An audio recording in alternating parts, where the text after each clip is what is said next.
8 Definitive Facts about Doc Martens. Pope John Paul II ordered a white pair of Doc Martens for himself and a few more pairs for his staff in the Vatican. These boots were made for walking, and that's just what they'll do. As it turns out, they're also pretty good for all kinds of activities.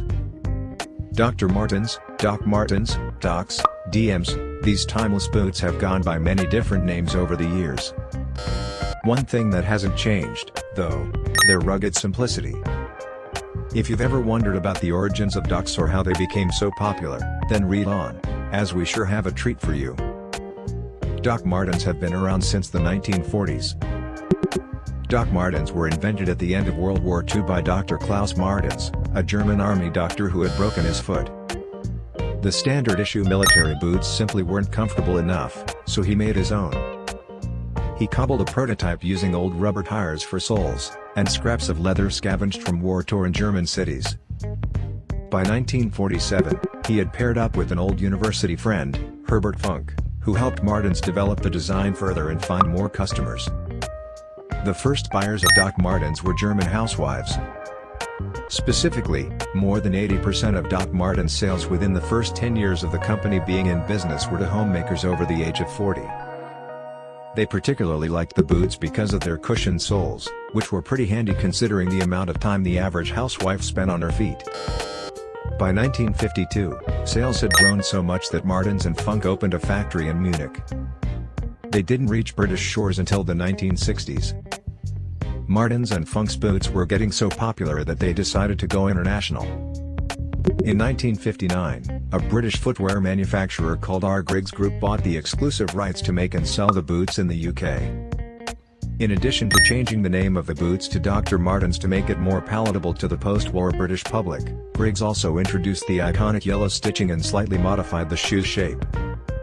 The working classes were the first people to adopt Doc Martens in the UK.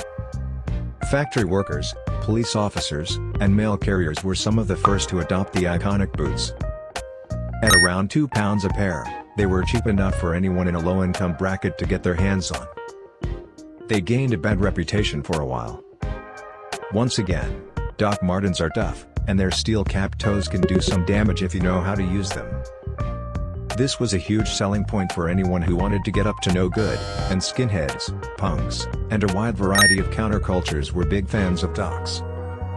Skinheads, particularly the ultra-right-wing ones in the 70s and 80s, almost permanently ruined the brand's reputation. Had it not been that everyone else, including the police they were fighting with, were wearing them, that might have been the case. The company nearly went broke. With the decline of grunge, punk, and alt-rock in the early 2000s, Doc Martens suddenly found themselves with rapidly shrinking profits.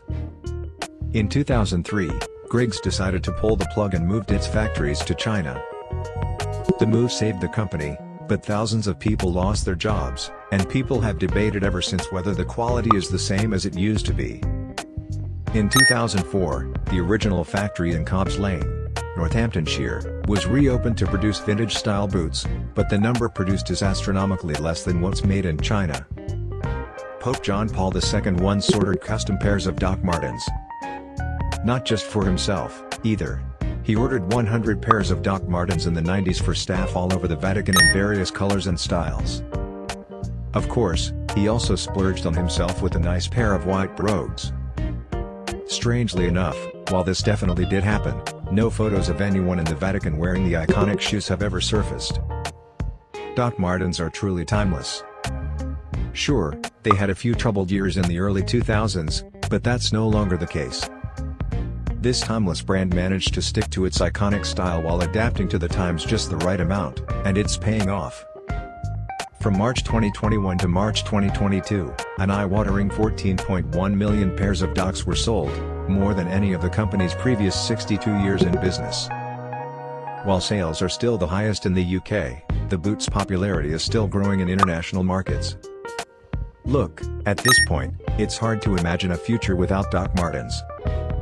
They may have morphed over time from the most useful piece of footwear one could own into the next big thing in fashion, but that's nothing to do with the actual boot itself. The overall design hasn't changed that much, we have. With that in mind, it makes perfect sense that the ways we wear our Docs have too. What's most exciting is imagining what the future of Doc Marten boots could look like.